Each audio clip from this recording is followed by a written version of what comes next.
O capítulo 51 de Isaías é uma mensagem de conforto e encorajamento de Deus a seu povo desanimado. Ele os exorta a se lembrarem de suas origens humildes em Abraão, prometendo que, assim como ele foi abençoado, Sião será restaurada e florescerá como o Éden. A passagem confronta o medo de Israel, lembrando que a glória e a salvação de Deus são eternas, ao passo que a força dos opressores é passageira. Em uma das passagens mais poéticas, Deus responde ao clamor de seu povo com a promessa de que os cativos retornarão a Sião com alegria. Vamos à leitura. Isaías capítulo 51. Ouvi-me, vós que seguis a justiça e que buscais o Senhor. Olhai a rocha de que fostes talhados, a pedreira de onde vos tiraram. Considerai Abraão vosso pai e Sara que vos pôs no mundo. Ele estava só quando o chamei, mas eu o abençoei e o multipliquei. Porque o Senhor vai ter piedade de Sião e reparar todas as suas ruínas. Do deserto em que ela se tornou, ele fará um Éden, e da sua estepe um jardim do Senhor. Aí se encontrarão o prazer e a alegria, os cânticos de louvor e as melodias da música. Povos, escutai bem. Nações, prestai-me atenção. Pois é de mim que emanará a doutrina e a verdadeira religião, que será a luz dos povos.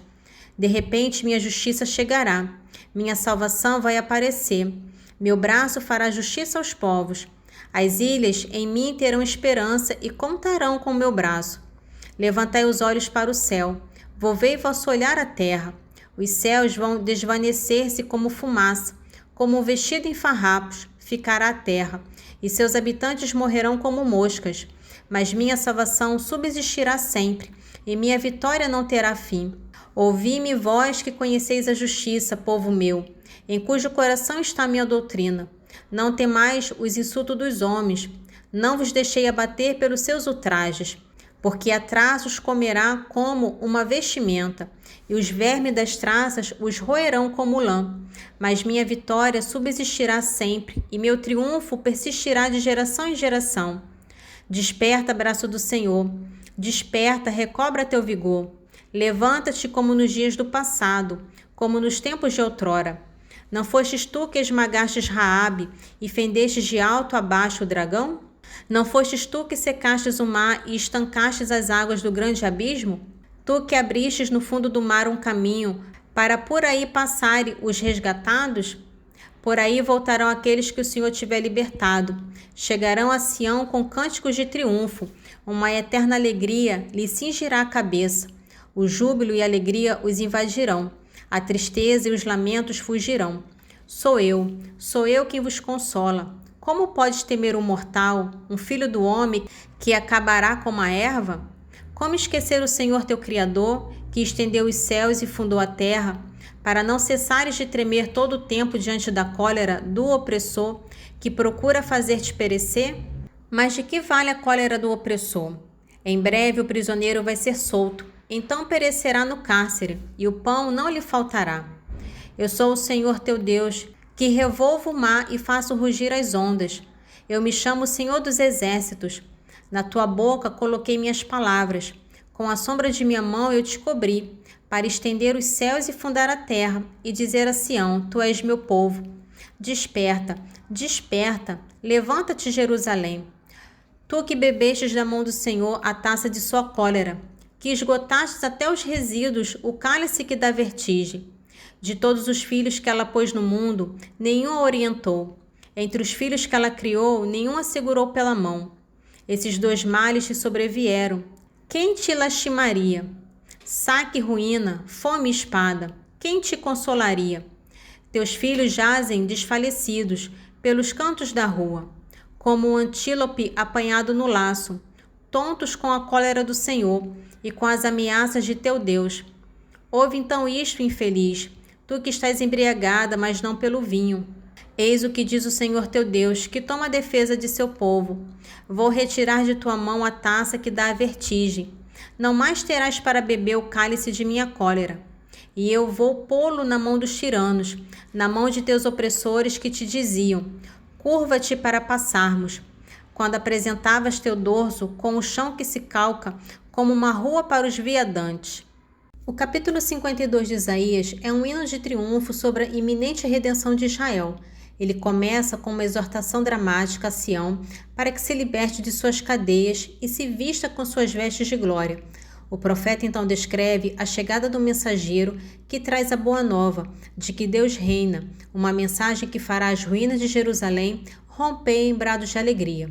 Por fim, a passagem faz uma transição abrupta e misteriosa para o que é considerado o quarto cântico do servo, introduzindo um personagem que será sumamente exaltado, mas cuja aparência é tão desfigurada que já não se assemelha a um homem, preparando o terreno para a revelação de seu sofrimento sacrificial no capítulo seguinte. Isaías capítulo 52. Desperta, desperta, põe teus adornos, Sião veste teus trajes de gala, Jerusalém, cidade santa, por que não mais verás penetrar em tua casa, nem circuncisos nem impuros? Sacode a poeira que te cobre, levanta-te, Jerusalém, e reina. Desvencilha-te das cadeias que te prendem o pescoço, filha cativa de Sião. Porque eis o que diz o Senhor, vós fostes vendidos gratuitamente, e sereis resgatados sem pagamento. Porque eis o que diz o Senhor Deus, meu povo desceu outrora do Egito para aí habitar. Depois a Síria o oprimiu sem motivo. E agora que faço eu aqui, diz o Senhor, já que meu povo foi levado gratuitamente?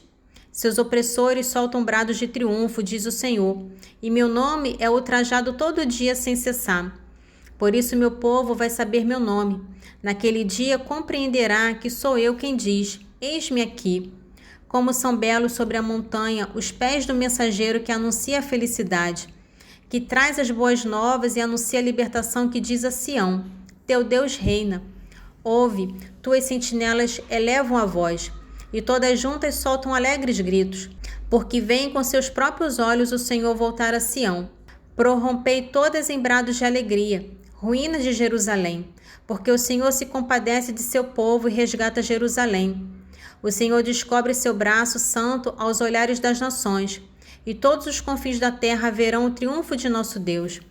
Parti, parti, retirai-vos daí, não toqueis nada de impuro, deixai essas paragens, purificai-vos, vós que levais os vasos do Senhor, porque não partireis com precipitação, não vos retirareis como fugitivos, porquanto diante de vós irá o Senhor, e o Deus de Israel seguirá a vossa retaguarda.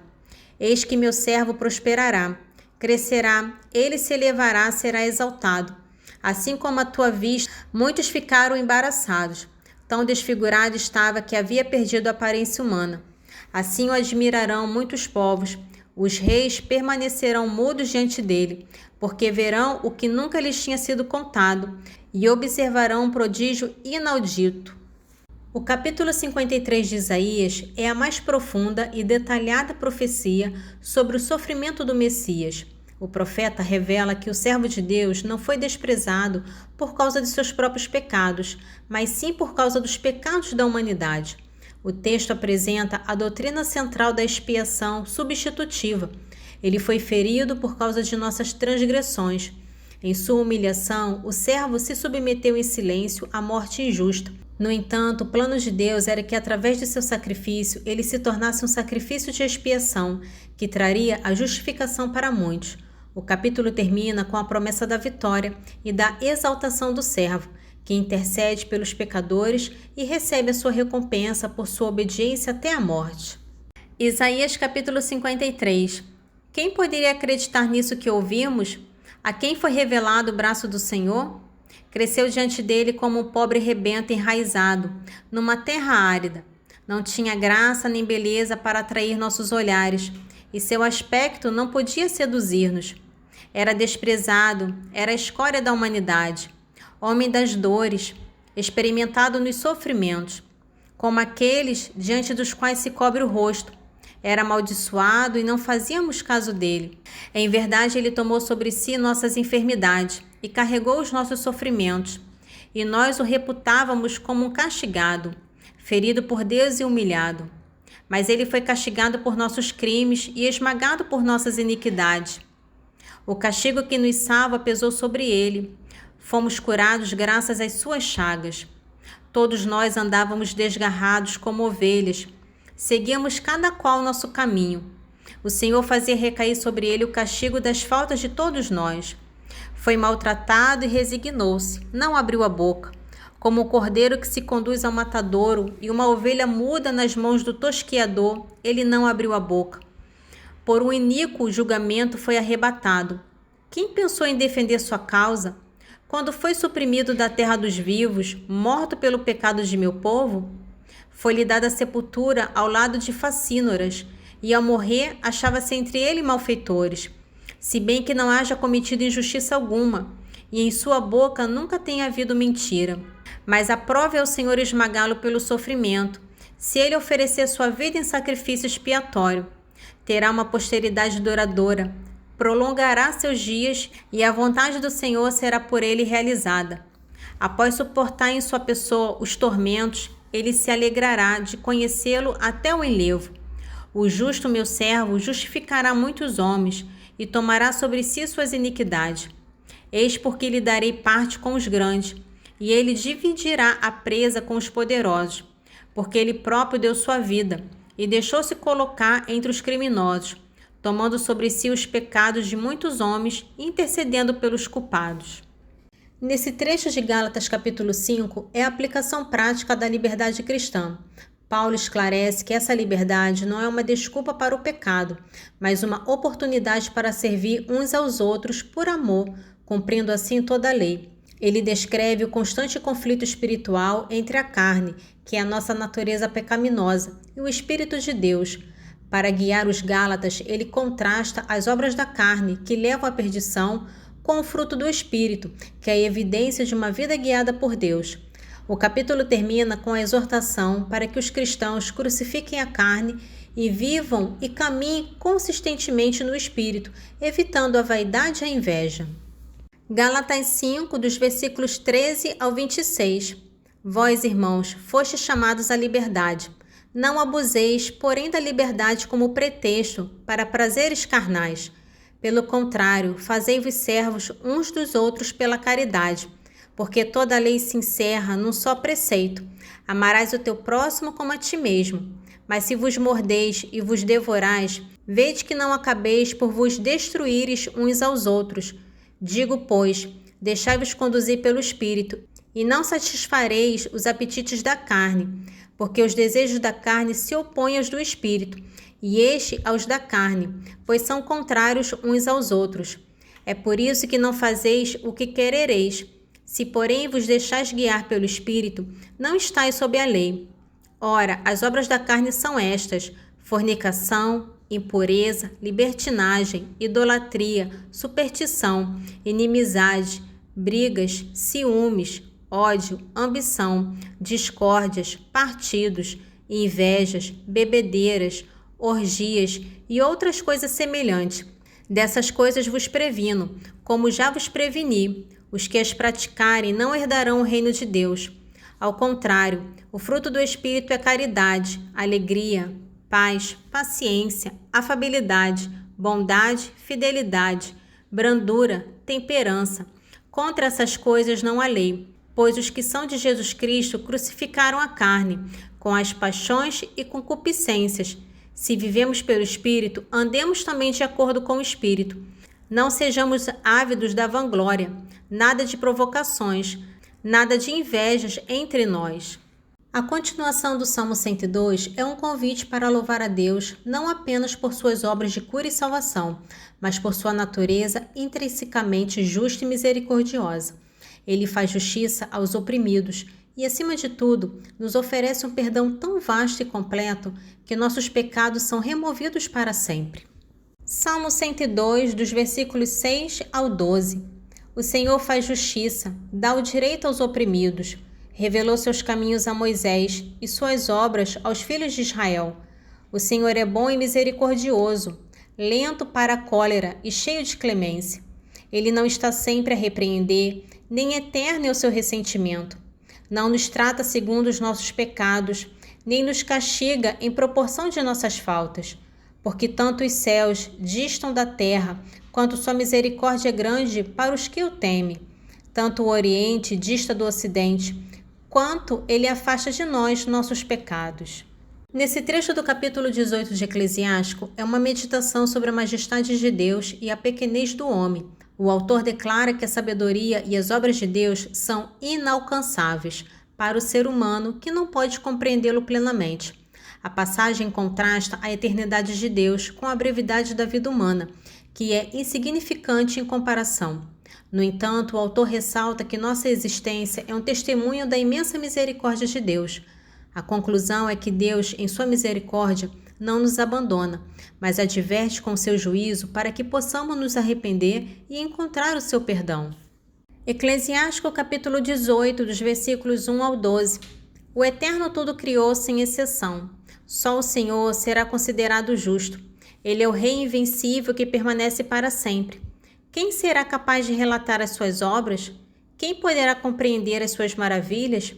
Quem poderá descrever todo o poder de sua grandeza? Quem empreenderá a explicação de sua misericórdia? Nada a subtrair, nada a acrescentar às maravilhas de Deus. Elas são incompreensíveis. Quando o homem tiver acabado, então estará no começo. E quando cessar a pesquisa, ficará perplexo. Que é o homem e para que serve? Que mal ou que bem pode ele fazer? A duração da vida humana é quanto muito 100 anos.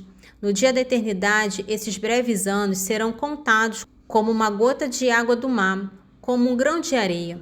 É por isso que o Senhor é paciente com os homens e espalha sobre eles a sua misericórdia. Ele vê quanto é má a presunção do seu coração e reconhece que o fim deles é lamentável. É por isso que ele os trata com toda doçura e mostra-lhes o caminho da justiça. A compaixão de um homem concerne ao seu próximo, mas a misericórdia divina estende-se sobre todo ser vivo. Glória ao Pai, ao Filho e ao Espírito Santo, assim como era no princípio, agora e sempre. Amém. Divino Espírito Santo, iluminai-nos, guiai-nos, dai-nos sabedoria e discernimento. Amém.